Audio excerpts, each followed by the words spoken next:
Conexão presencial hoje aqui com o Diego Amorim. Diego, mais uma vez, bom dia para você, bem-vindo aqui ao nosso estúdio em São Paulo, né, Michele? A gente segue acompanhando também, Diego, a repercussão em torno do ato realizado no fim de semana pelo ex-presidente Jair Bolsonaro, seus apoiadores também. Como é que tá essa situação lá em Brasília? O que é que se comenta? Foi positivo? Não foi? Nonato, você sabe que acontece um fato em Brasília e a gente às vezes fica tentado a logo no primeiro segundo já começar a falar e analisar aquele ato. Agora já passaram-se aí 48 horas, eu ontem passei o dia ouvindo um monte de gente, lendo análises, vendo análises, acompanhando também o trabalho dos nossos colegas na imprensa, e a gente precisa aprender, digamos assim, me permitam dizer assim, a olhar os atos políticos em Brasília e tentar, eu sei que é difícil, mas tentar tirar um pouco a nossa emoção daquele assunto, controlar pelo menos essa emoção e olhar as situações com calma. Porque, veja, há uma tendência de logo rapidamente dizer, o ato foi ruim ou foi bom? O ato foi de golpistas ou não golpistas? O ato vai prender ou não vai prender? É sempre aquela coisa cartesiana que a gente tanto fala que acaba acirrando a polarização tóxica.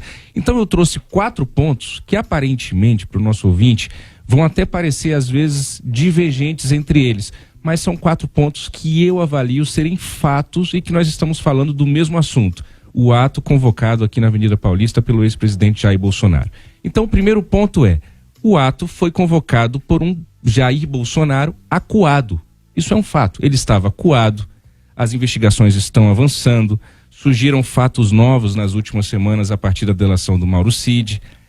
Ele está com medo de ser preso, sim, está com medo de ser preso. Então tudo que ele tinha é como se Jair Bolsonaro admitisse com esse ato, olha, tudo que me resta é o povo nas ruas. Que povo? O meu povo, é claro, o povo que apoia Jair Bolsonaro, o povo que votou nele essas 2 vezes, ou na última eleição geral, e que está com ele apesar dele estar inelegível, apesar dele estar investigado. Foi isso que ele fez ao convocar esse ato. Ele mesmo escancarou isso. Eu já ouvi em Brasília o seguinte, o bom do Bolsonaro, minha gente, é que ele é muito franco e ele é aquilo ali. Então, quando ele fala da vacina, quando ele é aquela pessoa ali. Então, ele mesmo escancarou a intenção dele com esse ato. Ele falou, eu quero uma fotografia. Ele disse isso quando ele convocou. Conseguiu. O que ele queria era essa fotografia e ele conseguiu. Então, o primeiro ponto, foi um ato convocado por um ex-presidente acuado. O segundo ponto, que é verdadeiro, o ato acaba reforçando as investigações que estão em curso. Goste ou não de Jair Messias Bolsonaro, isso é um fato. O que aconteceu no domingo na Paulista, a fala do presidente da República estava sendo observada por todos os investigadores, tanto é que a Polícia Federal já decidiu incluir parte da fala dele nas investigações e no inquérito que está em curso. Alexandre de Moraes deve ter acordado cedinho no domingo e dormiu tarde e ficou com o olho vivo ali na Avenida Paulista. O que aconteceu no domingo vai reforçar as investigações. E a despeito da estratégia que foi utilizada, e eu lembro ao nosso ouvinte aquele exercício que a gente precisa fazer de olhar a política sempre como um exercício de estratégia, tudo ali foi estratégia. O Silas Malafaia fazer o discurso mais forte foi uma estratégia. O Bolsonaro fazer um discurso mais moderado, entre aspas, também foi uma estratégia. Mas nada disso vai impedir o avanço das investigações e pode até piorar as investigações. Porque em momento algum se nega a tentativa de golpe, Nonato. O Bolsonaro está insistindo naquela frase do golpe é com tanque na rua, golpe é com tanque na rua. Veja, as investigações estão mostrando que não. Não, e aí poderia ser o golpe em si. Não, mas aí o Alexandre de Moraes até falou sobre isso.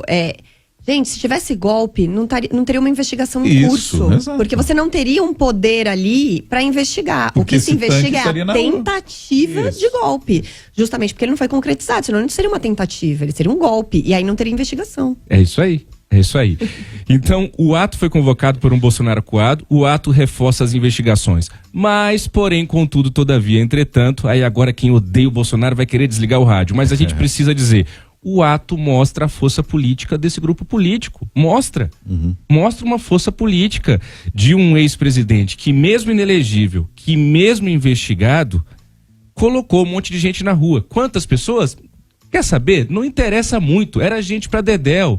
Isso vai mudar o rumo da política nacional? Não sei. Isso vai interferir nas eleições municipais?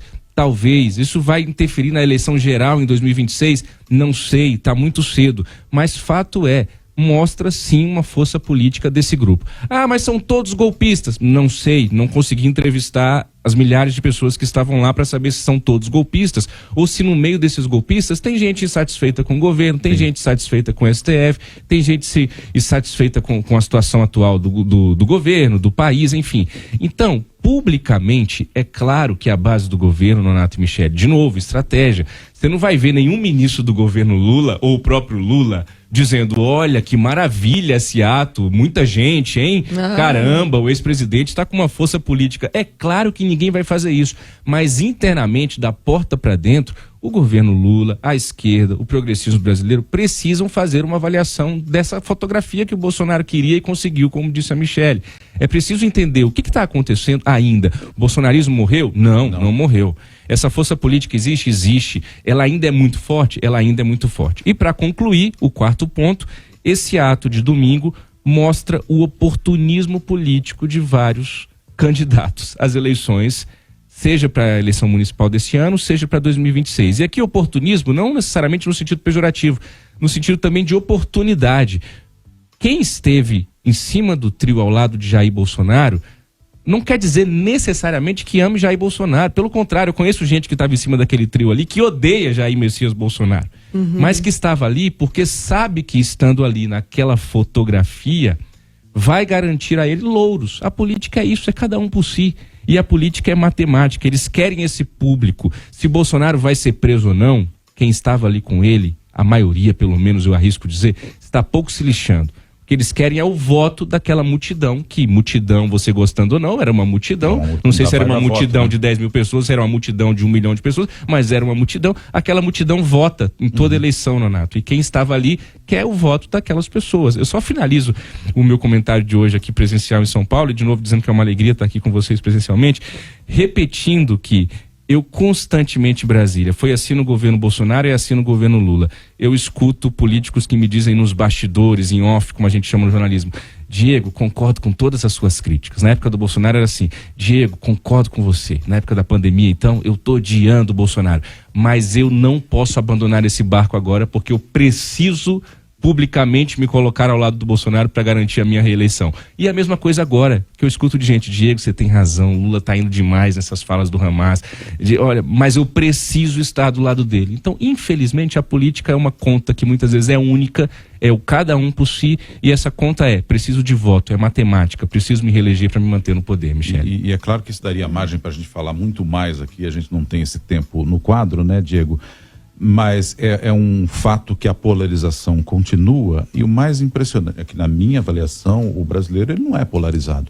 Você não tem a maior parte dos brasileiros de extrema direita, ou a outra metade de extrema esquerda. A maioria está no meio e tem que decidir a cada eleição. Então fica decidindo entre uma polarização e outra, porque você não tem um candidato que aglutina essas ideias mais centrais.